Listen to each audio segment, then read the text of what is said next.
गुरु प्यारी सास संगत जी, राधा स्वामी। आज की मेरी वीडियो में आपको यह सीखने को मिलेगा कि हमारे बाबा जी हमें सिखाते हैं यह हमारा जीवन हमें क्यों मिला है और हम इस जीवन में क्या कर रहे हैं, यानी जीवन का मिलने का क्या कारण है, पर हम उस कारण को भूल चुके हैं और हम अपने जीवन की उलझनों में ऐसे फंसे हुए हैं कि हम भूल ही चुके हैं कि हम इस जिंदगी में क्या करने आए हैं और क्या कर रहे हैं। एक बार बाबा जी सत्संग कर रहे थे तो उसमें एक बुजुर्ग आदमी था जो बाबा जी से सवाल पूछता है कि बाबा जी, हमें ये जो जीवन मिला है हमें कैसे पता लगेगा कि हमारे जीवन की कितनी उम्र है। और सभी सेवादार भी बाबा जी से पूछते हैं कि बाबा जी, हमें ये जो जीवन दान मिला है इसमें हमारी कितनी उम्र होती है। तो बाबा जी पूछते हैं कि तुम्हें यह क्यों जानना है। तो सभी सेवादार बोलते हैं बाबा जी, हमें पता तो होना चाहिए हमारी कितनी उम्र है। तो बाबा जी बोलते हैं ऐसा करना, तुम कल सुबह मेरे साथ चलना, इसका जवाब मैं तुम्हें सामने दिखाऊंगा कि हमारी कितनी उम्र होती है और हम कितनी उम्र भोग कर यहाँ से जाते हैं। सभी सेवादार जो होते हैं वो बोलते हैं ठीक है बाबा जी, सुबह हम आपका इंतजार करेंगे। बाबा जी बोलते हैं सुबह 10 बजे तक सभी नहा धोकर हमें यहीं पर मिलना, हम सभी इकट्ठे चलेंगे और मैं तुम्हें समझाकर लेकर आऊँगा कि हमारी उम्र कितनी होती है और हम कितनी उम्र भोग कर यहाँ से जाते हैं। ऐसा ही होता है। अगले दिन सभी सेवादार जो होते हैं वो नहा धोकर बाबा जी का इंतजार कर रहे होते हैं। तो बाबा जी आते हैं और बोलते हैं चलो सभी इकट्ठे चलते हैं। सभी कार में बैठ जाते हैं और चलने के लिए तैयार हो जाते हैं। रास्ते में गाड़ी चलाने वाला सेवादार जो होता है बाबा जी से पूछता है बाबा जी, हमें किस तरफ जाना है। तो सेवादार को बाबा जी बोलते हैं आप चलो, हम आपको आगे रास्ते में बता देंगे। चलते चलते बाबा जी जो होते हैं उनको बोलते हैं आप इधर की तरफ से रास्ता ले लो। तो सेवादार बोलता है कि इधर रोड सही नहीं है बाबा जी, आप कहाँ जाना चाहते हैं। तो बाबा जी बोलते हैं जो सवाल के जवाब आपको हमें बताने हैं उस सवाल का जवाब आपको इधर की तरफ से ही मिलेगा। तो सेवादार गाड़ी घुमा लेता है और वो चल पड़ते हैं। रास्ते में एक छोटा सा गांव आता है। सेवादार बोलते हैं ये तो बहुत पिछड़ा सा गांव है, इसके बारे में तो हमने कभी सुना ही नहीं था। तो उस गांव में जब वो जाते हैं तो गाड़ी बाबा जी एक कब्रिस्तान के आगे रुकवा देते हैं। सभी सेवादार हक्के बक्के हो जाते हैं। वो बोलते हैं बाबा जी ये आप कहाँ पर लेकर आ गए, यहाँ तो ना कोई बंदा ना परिंदा, हमें तो डर लग रहा है, आप हमें कहाँ ले आए। तो बाबा जी बोलते हैं इसमें डरने की क्या बात है, मैं आपके साथ हूँ, आप चलो, आपके सवाल का जवाब आपको यहीं से मिलेगा। तो सभी सेवादार बाबा जी के साथ साथ चल पड़ते हैं। गाड़ी से उतरने के बाद बाबा जी और सेवादार कब्रिस्तान के अंदर जब जाते हैं तो सामने क्या देखते हैं, सभी कब्रें जो होती हैं उन पर उम्र किसी पर 2 साल, किसी पर 4 साल, किसी पर 6 साल लिखी हुई थी।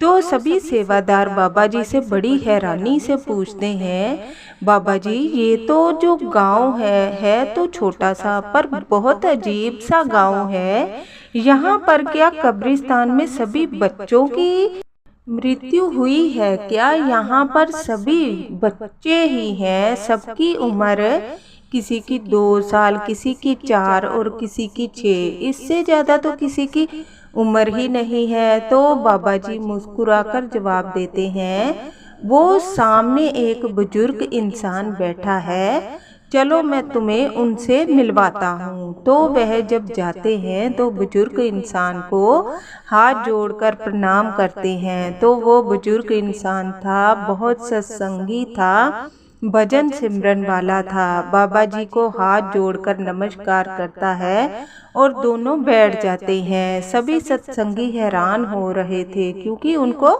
समझ ही नहीं लग रही थी कि बाबा जी क्या कर रहे हैं।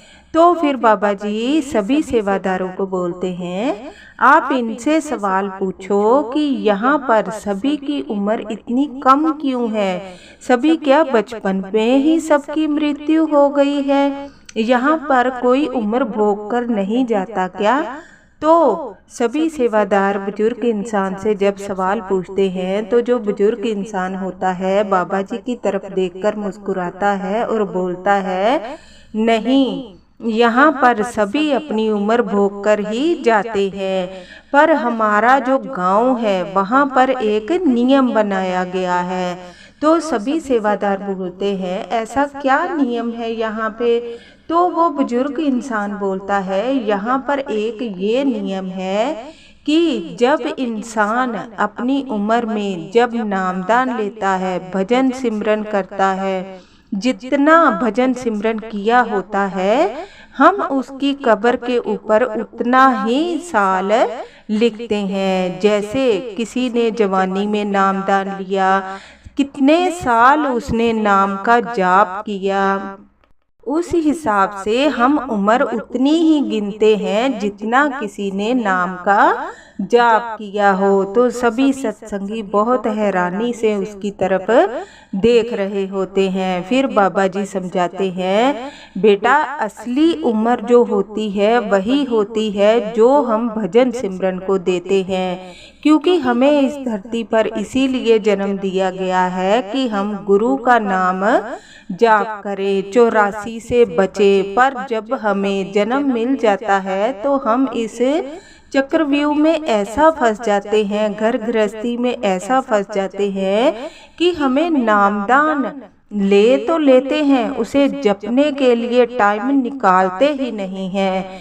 24 घंटे दिन के होते हैं जिसमें से हम 1 घंटा भी बहुत मुश्किल से निकालते हैं। हालांकि नियम ये होता है कि हमें ये जो जिंदगी मिली है नाम जाप करने के लिए मिली है, पर हम इसको भूल चुके हैं। इसलिए हमारी असली उम्र वही गिनी जाती है जितना हमने इस धरती पर रहकर अपने गुरु का सिमरन किया हो, नाम का जाप किया हो, वही हमारी असली उम्र है। सभी सेवादार हाथ जोड़कर बुजुर्ग इंसान को और बाबा जी को प्रणाम करते हैं और बोलते हैं, हमारा सत्संग आज सफल हुआ। हमने आज जो सीखा है यह हम कभी नहीं भूलेंगे। जो हम गुरु के नाम का सिमरन करते हैं उसी उम्र को गिना जाता है, तभी हम 84 के चक्कर से बचते हैं। और बाबा जी हम ध्यान रखेंगे और पूरी कोशिश करेंगे कि हम अपने पूरे दिन में कुछ समय तो अपने गुरु को, सतगुरु को दे सके और भजन सिमरन कर सके। बाबा जी उस बुजुर्ग इंसान को प्रणाम करते हैं और बोलते हैं कि आप अकेले हो, आपको किसी चीज की भी जरूरत हो आप हमारे डेरे में आ सकते हैं। हम हमेशा आपको जो भी काम होगा पूरा करने की कोशिश करेंगे, और आप पूरे मन से अगर हमारे पास वहाँ आकर रहेंगे तो हमें बहुत अच्छा लगेगा। तो वो बुजुर्ग इंसान बोलता है कि बाबा जी मेरा मन अब भजन में लगा हुआ है, मेरी कहीं जाने की इच्छा नहीं होती। यही एक ऐसी जगह है जहाँ पर शांति होती है और मैं भजन सिमरन कर पाता हूँ। बाकी गांव में जब जाता हूँ वहाँ इतना शोर हल्ला होता है कि मैं भजन की तरफ ध्यान दे ही नहीं पाता। इसलिए मैं यहाँ पर आकर बैठ जाता हूँ। अपने मन को एकाग्र करके जब मैं अपने गुरु का ध्यान करता हूँ तो मुझे बहुत अच्छा लगता है।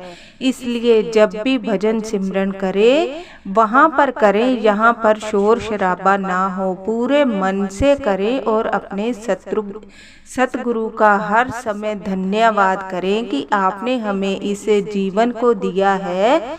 हमारा मन भजन सिमरन में लगाएं ताकि हम अपने जीवन को इस काबिल बना सकें कि आपसे मिलने की कोशिश कर पाएं, क्योंकि गुरु का प्रेमी वही होता है जो सच्चा सत्संगी होता है। इसलिए सच्चे सत्संगी बने, अपना कर्म भी करें और साथ में ये जो जीवन मिला है उसको भी भजन सिमरन करके सफल करें। राधा स्वामी।